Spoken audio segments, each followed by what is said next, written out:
খেলা হবে খেলা, তোদের সাথে কি হবে?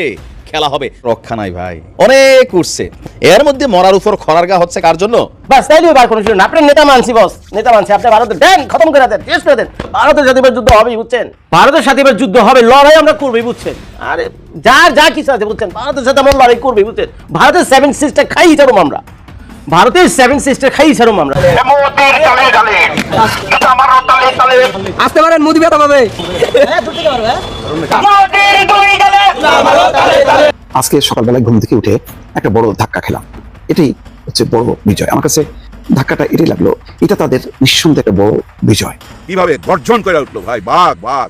আমার তো মনে হয় যে চীনের প্রাচীর আছে না, চীনের প্রাচীরের মতো, ওই চীনের প্রাচীরের মতো বাংলাদেশও ভাই একটা বাংলাদেশি প্রাচীর দিতে হবে।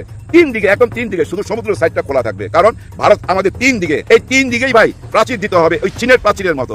ভারতের সাথে সুসম্পর্ক হবে না, কোনোদিনই হবে না।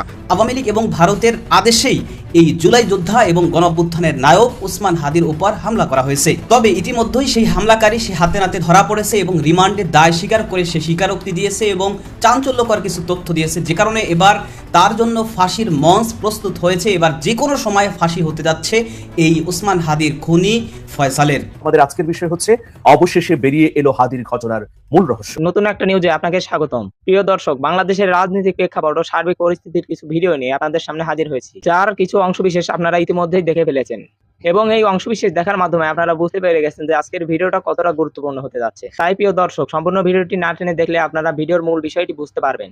আমি আর বেশি কথা বাড়াবো না, তবে যারা চ্যানেলটিতে নতুন তারা সাবস্ক্রাইব করে পাশে থাকা বেল আইকনটি বাজিয়ে দিবেন, আর যারা ইতিমধ্যেই সাবস্ক্রাইব করে রেখেছেন তাদেরকে অসংখ্য ধন্যবাদ।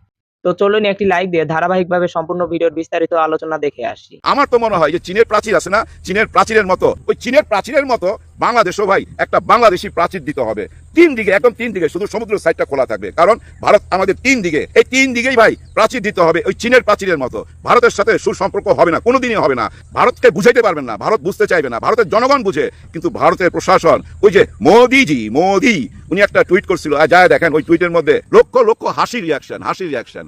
উনি বাংলাদেশের এই বিজয় দিবসকে ওইটা ওনাদের বিজয় দিবস মনে করে, ওনারাই সহযোগিতা কইরা এই দেশকে স্বাধীন কইরা দিছে, ওনারা না থাকলে দেশ স্বাধীন হইতো না, এটাই বুঝাইতে চায়। ওনারা এই বিজয় দিবস পালন করে। বাঘ কি বানিয়ে দিল, পরিষ্কার বুঝাই দিছে যে ভারত মুক্ত একটা বাংলাদেশ চাই।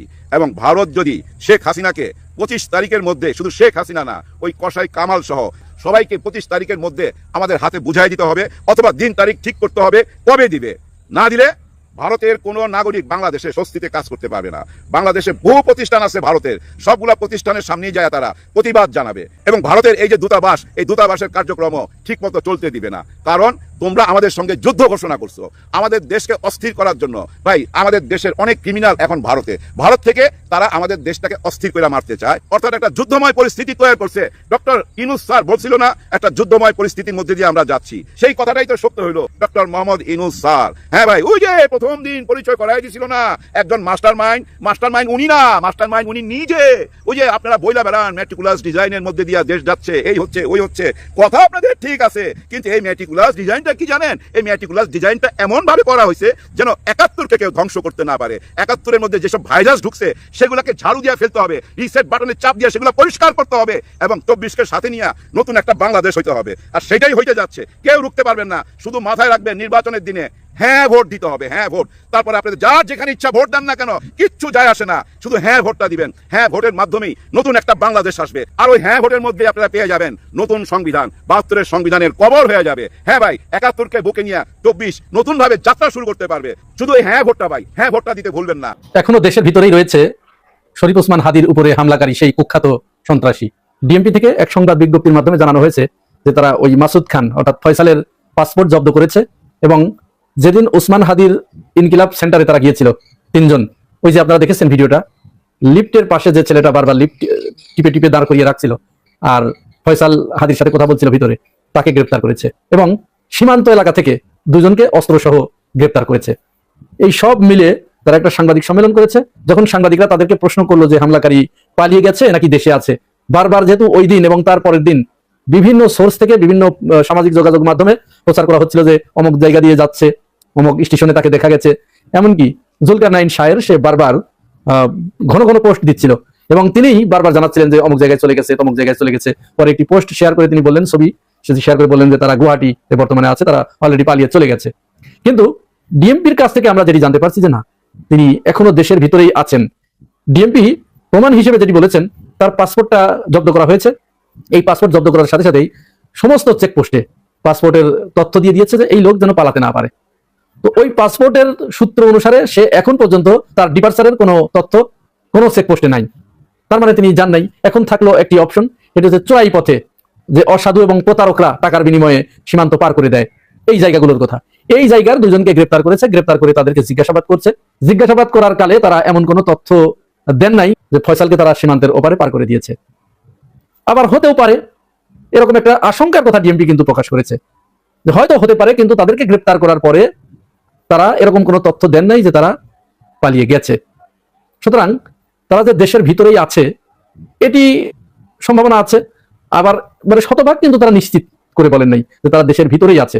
বাট তাদের সম্ভাবনা, তাদের সন্দেহ, যে সোর্সগুলো তারা ব্যবহার করছে, সেই সোর্সের আলোকে গোয়েন্দা সংস্থারা যে সমস্ত সোর্সগুলো ব্যবহার করেছে, সেই সোর্সের আলোকে তারা এটি বলছে যে সে এখনো দেশের ভিতরেই আছে। এবং সর্বশেষ এই খুনি একটা তার বান্ধবীর সাথে ফোন কল ফাঁস হয়েছে, সেখানে তিনি বলছেন, তার বান্ধবী তাকে প্রশ্ন করছেন যে তুমি হাদির উপরে কেন গুলি চালালে। সে তখন বলছে যে আমি যদি গুলি না চালাতাম তাহলে অন্য কেউ তার উপরে গুলি চালাতো। এই যে কথোপকথনটি, এটি নিয়েও ফরেন্সিক বিভাগে পাঠানো হয়েছে, এটি নিয়েও বিশ্লেষণ হচ্ছে যে এইটা কোথা থেকে কথাটা সম্পূর্ণ হয়েছে, এটি কি দেশের ভিতর থেকে নাকি দেশের বাইরে থেকে, এ বিষয়েও বিশ্লেষণ চলছে। তবে আমার কাছেও কেন যেন মনে হচ্ছে যে সে দেশের বাইরে যেতে পারে নাই, দেশের ভিতরেই আছে। এখানে গোয়েন্দা সংস্থার একটা পক্ষ, একটা অংশ, প্রশাসনের একটা অংশ, আমাদের সেনাবাহিনীর ভিতরে যে ক্ষুদ্র অংশটি যারা কালপ্রিট, তারা মিলে একটা ধোঁয়াশার তৈরি করে তাদেরকে সেভ করার একটা চেষ্টা কিন্তু আমরা দেখেছি, একটা প্রচেষ্টা আমরা দেখেছি। এটি কিন্তু অস্বীকার করার কোনো উপায় নেই, কেউ এটি অস্বীকার করতে পারবে না। এবং সেইখানেই কেউ কেউ বলছেন, অনেকেই বলছেন যে তাদের সাথে এই কাজে সহযোগিতা করছে জুলকারনাইন সাহেব। আমরা জানি না, এটি হতেও পারে আবার নাও পারে, তবে তিনি এটি প্রমাণ করার চেষ্টা করেছেন তার পোস্টের মাধ্যমে যে সে পালিয়ে গেছে। এখন এই যে এত বড় একজন কিলার, সে কিন্তু সিরিয়াল কিলার। এর আগে সে মোহাম্মদপুরে 17 লক্ষ টাকা ডাকাতি করার মামলায় গ্রেপ্তার হয়েছিল। গ্রেপ্তার হবার কয়েকদিন পরেই তাকে বিএনপির 2 জন আইনজীবী এবং বিএনপির মানে উচ্চ পর্যায়ের, শুধু যদুমধু না, কেন্দ্রীয় পর্যায়ের এই যে কায়সার কামাল, এই যে, এবং তার আরেকজন সহযোগী, 2 জন মিলে এই মাসুদকে জামিন করায়। 6 মাসের জামিন আদালত মঞ্জুর করে। আর এই জামিনে থাকা অবস্থায় আবার তার জন্য জামিনের মেয়াদ বৃদ্ধি করার আবেদন করে এই কায়সার কামালরা। বিএনপি পন্থী আইনজীবী কিন্তু, দুজনই বিএনপি করে। এরপরে আদালত তাকে আরো অগ্রিম 1 বছরের জামিন দেয়। এখন আপনারা চিন্তা করুন, আমরা 5 আগস্টের পরবর্তী সময় দেখে আসছি যে কুখ্যাত আওয়ামী সন্ত্রাসীগুলোকে অনেক কষ্ট করে, অনেক রিস্ক নিয়ে তাদেরকে গ্রেপ্তার করে। আর গ্রেপ্তার করার পরে যখন তাদেরকে কোর্টে তোলা হয়, তখন কোনো এক অদৃশ্য শক্তির ইশারায় তাদের জামিন হয়ে যায়। সাবের হোসেন চৌধুরী কয়েকদিনের ভিতরে বেরিয়ে গেল না? এই ফয়সাল করিম মাসুদরা, ওরফে দাউদ খানেরা, এত বড় গ্যাংস্টার, এত বড় সন্ত্রাস, তাকে জামিন দিয়েছে। সেই জামিনটা আবার করিয়েছে বিএনপি পন্থী আইনজীবীরা। সুতরাং কোন ধরনের ভয়ঙ্কর অবস্থার ভিতরে এদেশের জুলাই গণ অভ্যুত্থানের পক্ষের শক্তিরা এবং জুলাইয়ের নায়কেরা আছে, আপনারা একটু চিন্তা করতে পেরেছেন। সম্পূর্ণ ভিডিওটি দেখার জন্য আপনাকে অসংখ্য ধন্যবাদ। ভিডিওটি দেখার মাধ্যমে আপনি কি উপলব্ধি করতে পারলেন তা কমেন্টের মাধ্যমে জানান। আজকের মতো এ পর্যন্তই। ভালো থাকবেন, সুস্থ থাকবেন। আল্লাহ হাফেজ।